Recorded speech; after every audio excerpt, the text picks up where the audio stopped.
So not only are we out of trailer, we're not going to get it covered by insurance, and we just don't want it to happen to someone else.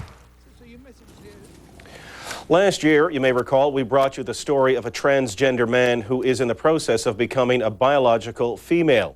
Jennifer wears dresses and high heels to her job with the provincial government and even received permission to use the female washroom at work.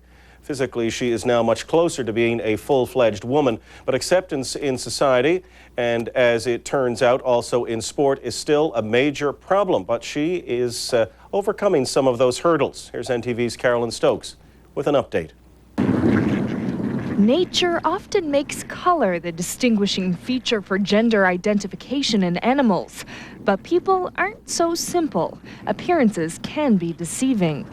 Meet Jennifer Jefferson Gordon McCreath.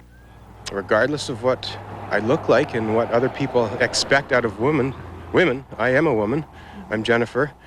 Please treat me as such.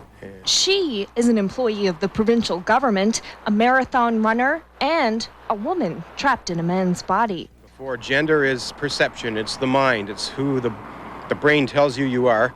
Sex is obviously more of a biological thing and what parts you have in certain areas. And in my case, it's not just a gender thing, it is a sex thing.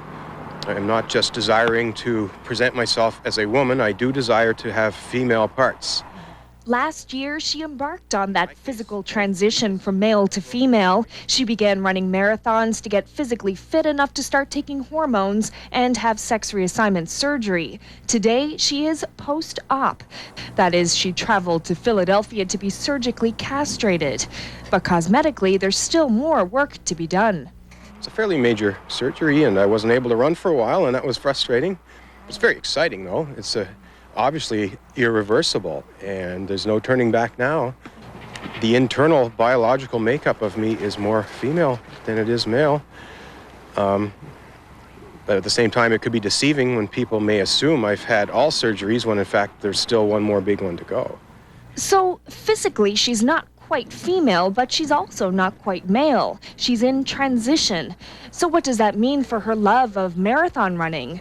In the interest of fairness, does she compete as a man or a woman?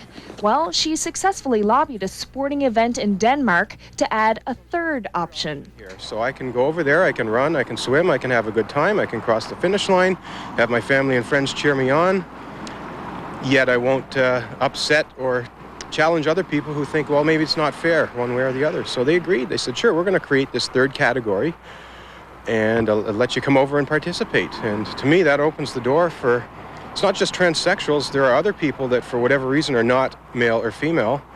And I'm sure these people too would love to participate in sports. And in sport, at least, you could say she is literally going where no man or woman has gone before. But she knows this is just a temporary measure.